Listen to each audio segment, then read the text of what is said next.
The discussion over whether native species or non-native species are better for revegetation work is a fierce and heated debate. Fist fights often break out between managers when the topic comes up even in casual conversation. The purpose of this video is to prevent future violence by showing that both sides have valid points. First, we'll look at introduced species, the advantages and disadvantages. Advantages. They're generally adapted. We know they grow across many ecotypes. They have high establishment potential, so it's easier to get them to germinate. They're good competitors. In fact, they're the best way we have found to combat weed domination. Their good establishment and growth makes them ideal for erosion control.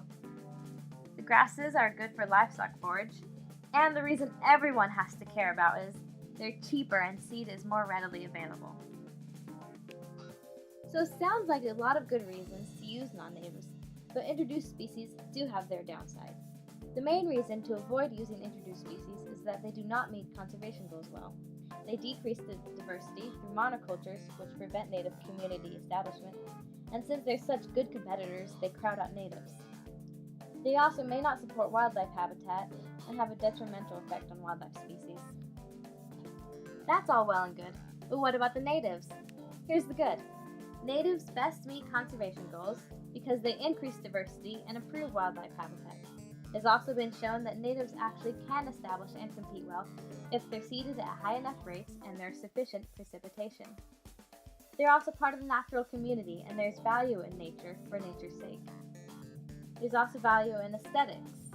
It's just nicer to have a natural community, and it encourages recreation, which can be an economic boost to areas near rangelands. If natives are so good for nature, why would you ever use anything else? Well, there are disadvantages to seeding natives. First, they're expensive, and they're much less available.